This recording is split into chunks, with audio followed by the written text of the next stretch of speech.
Hey guys, Cameron here with PSA. I'm here for another Coffee Talk episode, and today I got the JJE. We got Jamin, Julian, and Ed here to talk about what we're doing with JJE Capital and Palmetto State Armory to keep spreading freedom coming your way. Who is JJE, and why did JJE start? You're asking me that question? Yes.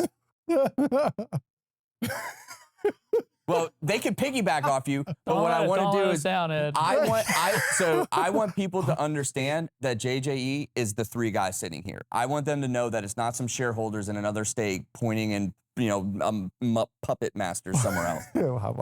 Well, I mean, I think we all would agree JJE started to grow it as a corporate company instead of just Palmetto State Armory, since we got into more of the manufacturing side, real estate, because we merged what Julian and I had already accumulated. Yeah, so really, like when you look at it from like a corporate entity, and it sounded good. Yeah, that's right. And the logo was really cool. Yeah, it's all blended together. We met the guys from KKR at a football game. That's right, at the Miami game. Yeah. Yeah, I mean, the logo looked cool because we went into a design firm, but when it comes to like a corporate structure, so when Ed and Julian bought in, they had their own business on the side, and it was, very successful real estate portfolio. And then when you looked at, because we had 200 Business Park, we had 211 Business Park, we had several stores. We're like inside of PSA, there's a nice real estate portfolio. So what happened was we got together and we said, well, what if we link all the businesses together? And about that time, we had purchased DC Machine, which was our first new business acquisition. So what we did was we created a holding company at the top, JJ, the three of us, and then we started sliding a lot of the other companies under it. And that way, the profits of different companies could be sent to JJ sort of as a pot to fund other operations. And for us, it just made it easier for us to manage. And it was also at the time the melding of the business that Ed and Julian had together with the business that the three of us had together, kind of created a much bigger entity. Got it. So JJE stands for Jamin, Julian, and Ed. It all depends on how you ask, because he'll say it's Julian. I always say the E's on top. Yeah, that's right. I'm the little J, definitely. With JJE, people think when they see it, because it's got a cool logo and it sounds very official, people think it's some sort of like capital group out of New York City. Yep. And it's all about turning profits. And I mean, it's really just us, right? And not really just, it is just us. And we used it to better invest in the companies, but it's all South Carolina money. It's from South Carolina. It's in South Carolina, and it stands for freedom. And where is JJE located in South Carolina? Columbia, South Carolina. And so then that's like the main hub of everything is right around Columbia. Right. How did you guys even meet, first of all? Like, how did you even get in contact with Jamin? So Jamin and I had gotten to know each other at Clemson ROTC. And so he was going a green to gold route, and I was in a 4-year ROTC program route. And Jamin may be short, and I may be a little pudgy, but both of us could run real well. And so we'd tear off, and we got to know each other running the presidential route around the Clemson campus. And so fast forward 4 or 5 years, we ended up on the same National Guard staff. I was the S6, a signal officer. You were... I got transferred in to be company commander. I don't know. They put me on battalion staff, sort of, but like not really in a role, but just to move into command. So Jamin and I hadn't seen each other in years, and we were basically catching up. And I know that he had just come back from a deployment. And he says, "Man, I'm selling magazines and ammo online." I was like, "Cool." And he's like, "If you ever want to come over and go shoot, love to have you." So Jamin had this outdoor range set at his house, and I went there. And I was an industrial real estate agent by trade. So I go to Jamin's house, and they have a 2-car garage that's a little extended, and his parents living upstairs of millions and millions of rounds of ammo. Got a garage where it's super tight, and your stomach's dragging when you're going through on one side, and your rear's dragging on the boxes that's going to the backside. And I look outside, and there's pallets with tarps over them in the yard. And I was like, "Dude, you really need a warehouse." And he's like, "I don't think I can afford a warehouse right now." I said, "We can find you a good warehouse." I said, "I think you're sort of keeping your growth limited with this situation." And if you go into Jamin's house, you'd have calibers of ammo set up across his hearth with his fireplace in front of it. It had overtaken our house. Yeah. It was pretty crazy. And I can imagine Deborah's frustration with the the picking room in her living room. Yeah, And, you literally across the living room you had like 243, 270, and they were all lined up by caliber for easy picking. Organized. And our house is becoming a warehouse. and I was thinking, work-life balance would probably be a little bit better. So we found this warehouse, and the market was crap, and there were buildings everywhere, and this one was relatively close where Jamin lived at the time, and it was like 40,000 feet. So to go from a garage to 40,000 feet is like skipping from first to third base. And the other thing is like, so you look at anything in life, you can end up with like a really good marriage or a bad marriage. And it just depends on who you marry and how you conduct yourself with that person. And the thing is, you look at businesses, they fail all the time. One of the things, the keys, I think, secret to our success has really been like who we're, and when you're a business owner, you're married to your partners, right? And so like just having Ed and Julian, I know they're always looking out for me, and hopefully they know I'm always looking out for them. I mean, it's been a fantastic experience. And you look at like recently, there's been some, bigger name companies that have filed for bankruptcy, and, some of them like H&R were able to purchase and a few others. And you wonder like, why do they fail? And it's poor ownership and it's poor partners. And so like, to me, JJE means like this group of people that can work together. And I love being in business with who we're in business with. And to me, it's not just about spreading freedom, but it's the people you work with too. The employees, but especially ownership. Yeah, relationships matter, right? Yeah. That's right. What is the thought and the strategy behind of acquiring new companies to bring onto the JJE portfolio? Like, what do you guys look for when a company comes up or in communication? Like, what are you guys looking for that fits in with the JJE mindset? So you get a value creation play. So back to the Toolcraft example. Toolcraft, the BCG market was very cyclical, the firearms industry itself can be cyclical, but they would be up and they'd be hiring, and they'd be down and they'd be riffing, and they'd be up and they'd be high. So by tying into on the staffing and the HR side, they're up, we tie it into us, and then we can grow them as we add machines. Keep them So they stable. can get stability for the employee, stability for the company, and stability for us because we guaranteed our own supply. For sure. And that was what brought us to approaching Ray Porter about purchasing Toolcraft. Was we were in a down, but there's always an up, and we were planning for the future, and it's value creation oriented. And a lot of that, the best acquisitions are the ones we didn't do from the standpoint of we have people, begging for us to buy them. Yeah. And we don't, we turn away a lot of people. We go visit, it doesn't work. I feel like the ones we've done have been extremely strategic. We have a tremendous portfolio of companies. Some are very public and some aren't. But we get that base of knowledge from them. And, we regularly, once every other month have a pretty significant company contact us.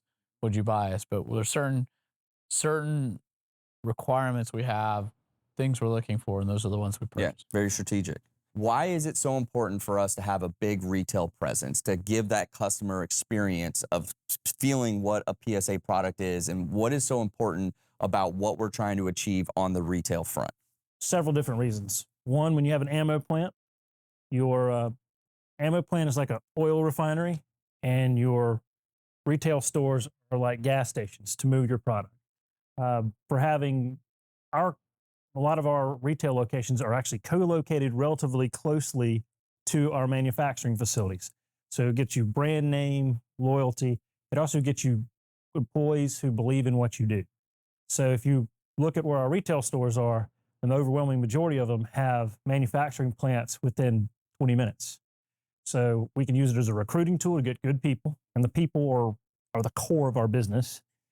And it gets brand loyalty. Every employee that works at PSA gets an employee discount at PSA, which is payday is one of our best sales days. Yeah, every other Friday. Because our employees are some of our best customers, which we totally support. Yeah. And it creates more of a brand that people come in. I think when people come to South Carolina, I have friends who live all over the country, and they'll send me PSA stickers all over the place. And I have people who will call me and say, I'm coming and I'm going to do 4 stores in South Carolina. And they'll basically do a trip. And It's like a little I've tour of all the seen- stores coming I've down the seen coast. people post online. Yeah, you know, yeah. it's like a mecca journey. Yeah, and they're coming like, down and they 95. They're went going to to- beeline They all go to over. like Charleston, Somerville, and And they'll Richmond. get a PSA Columbia shirt, PSA Savannah shirt. Yeah. And it's like the old Hard Rock Cafe experience. I used to Yeah. have a Hard Rock Cafe shirt from every place I could possibly go. It's the ultimate customer experience, right? Yeah. And if you come here to Myrtle Beach, South Carolina to play one of our 100 golf courses, Yeah. and it rains and we Or have it's one of our crazy Saturday hot. afternoon, if it's 104, Yeah.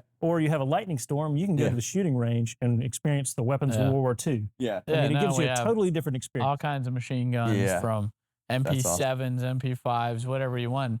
And the cool thing is so many people from like Canada come to Yeah, the movie. yeah. They too can experience a little bit of American freedom. yeah. Anyone can come try freedom. Right. Come get a exactly, taste yeah. of South Carolina freedom Right. down That's here, right, right? yeah. That's right. How would you describe the approach of what you guys do at JJE to bring everything in-house, right? You know, because a lot of the stuff you talked about is vertical integration, controlling your own destiny, not being able to get parts. So like what approach do you guys have on a manufacturing side to raise everything in the building to keep everything flowing? But I did tell you when he first started talking about getting into it, because you know, had the little background at FN.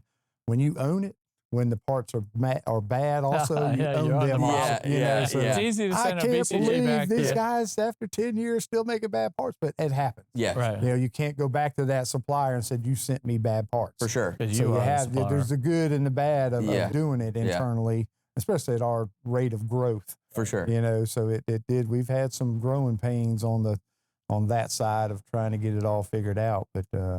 But just as you have to invest in these companies, you have to invest in your quality control and refining your processes. And what we've focused on is to get better and better at what we do. And what makes us unique is, you know, those conversations are being had in SIG's military division right now and at FN's military division, right? We're trying to have them because we want to spread freedom. And Yep. so we're trying to do them with a focus on having the civilian market having the coolest, Yep. latest and greatest new toys so they can be free. Yep. And so that is really the difference between us. We're focused on the civilian market and spreading freedom. Yep. I'm not saying FN and Colt aren't and SIG aren't also, but they really focus the majority of their time because they're funded by the government to Yeah. do this. They get grants. We don't want grants from the government because Yeah. we don't want the strings. Yep. We just want to spread freedom. Yep, that's right. You can't fake the enthusiasm. Yeah. Yeah.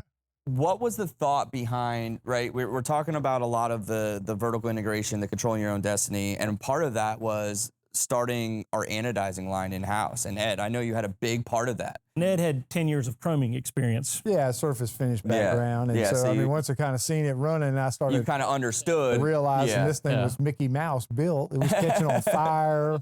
You know, like Yeah. man, this isn't how. That was my first stop for like 6 months. Yeah, I remember that. I remember seeing you every morning. Just trying to get over there, and so I would always, Jamie's, you keeping it running. I said, go, but there's going to be one day Yes. that I'm going to have to tell you Yeah. that we're going to be down, but we kept it going. We actually even, I mean, unfortunately, probably is dangerous to say, we got it running 3 times faster than it was supposed to. Yeah. I mean, with upgrading all kinds of things on it. What so could we- go wrong with an electrified acid bath? Yeah. I just walk by and see smoke. I'm like, But again, that's like, you know, we talk about the team having Ed on board because at that point when he just disappeared, and he did, we never heard from him again. Yeah. When he disappeared, you know, having Ed step in and handle that. And then you think about like during the runs, we have outside of Charlotte, we have our forging company. It takes, you know, the dowel of aluminum, heats it up and does forging. Then we drive with our truck down to Ferris, machine it, and then right down 5 miles down the road, we anodize it. To go from raw aluminum to a completed upper is like 12 hours. yeah. And in our industry, most people they're buying a forging from Anchor Harvey, they machine it, then they ship it off to get it anodized, and then it has to ship back. If all this shipping and time in there, and you know we are the most efficient, and a lot of people are like, oh well, it's, you know, they try and infer there's something better about it. It's just that they have a much more expensive process, and that process is expensive, time consuming, has to be passed on to the consumer. Whereas we have probably the most efficient to go from upper and lower, from raw aluminum to a finished forged product. We have the most efficient in the industry that I'm aware of, and we are able to pass it along to the consumer. And so how many companies do we own in other states, right? So like I know we're based out of South Carolina, but we're also operating in multiple different states today, right? So we have 2 in North Carolina. 3. Well, I'm sorry. Because Toolcraft grew to Toolcraft 1 and 2. Fair enough. Fair enough. Let's call it. So the disclosed companies that we are involved in, I'll just go to the states we have. We have Florida, South Carolina, obviously, North Carolina. We have a retail store in Georgia. Yep. We have a facility in Alabama. We have a facility in Minnesota. It's 1,250 miles away. There's great people. We love the frozen north, but We don't visit during yeah. Only in the summer. We did one time. Yeah. and then in Kentucky. Nice. Recently, after SHOT Show, we just came out and we did a Supreme Court amicus brief with Cargill versus Garland. So talk to me more about how, on an everyday basis, we are going out there and we are not talking the talk, but we're actually walking the walk and putting our money where our mouth is to defending constitutional rights. Sure. Well, when you look at what's going on with the size and scope of the government, there's this new ruling just came out where basically if you sell a gun, you're in the business, and they closed the gun show loophole by executive fiat, right? Well, that's not how this country works. There's a way to pass laws, and it's not by fiat. And if we don't stop it, I'm worried about this country. And they could next say, like, well, AR-15s are so dangerous, we're going to have to ban them, or, you name the law, whatever they want. It started with bump stocks, and then it went to pistol braces, and then it went to 80% receivers, and now it's this in the business, and, who can sell a personally owned firearm. And it's really, really dangerous. And we decided that, well, first of all, we've been lobbying to stop gun control for years. That's one thing. But because the liberals, and I say liberals, and I don't mean just Democrats, I mean there's liberals that are Republicans, the big government politicians, they have decided that since they can't get it through Congress, signed by a president, they're going to do it through the administrative state. And this administrative state, I've talked to them. They've sat in our conference room, and I've asked them, why would you want to take away someone's freedom? And why would you think you have the right to do that? And one of the comments is so brazen. It's just, this is what we think is best. Well, I don't care what you think is best. That's not the way laws work. And it's maddening. And so we decided to get involved in numerous cases when the ATF or any other agency passes a law that limits freedom. We have been given the honor of the American people's business for whatever reason, and we value it, we appreciate it, we love it. The American people really have chosen us for their either PSA or you name the brand firearms needs. They've depended on us. I feel like that bears a certain amount of responsibility. If we're going to say we support the Second Amendment, then we really need to support the Second Amendment. So, Julian, what is your take on what's going on out there right now? Like, why is it so important for you guys to not only defend the Second Amendment, but it's about everybody's constitutional rights? So last month's newsletter that I write out to the company and pointed out that every group that's ever had an act of terrible genocide on them has been disarmed first. And I think it's very important to make sure that we're not the next group that gets taken advantage of by an organization. Yeah, but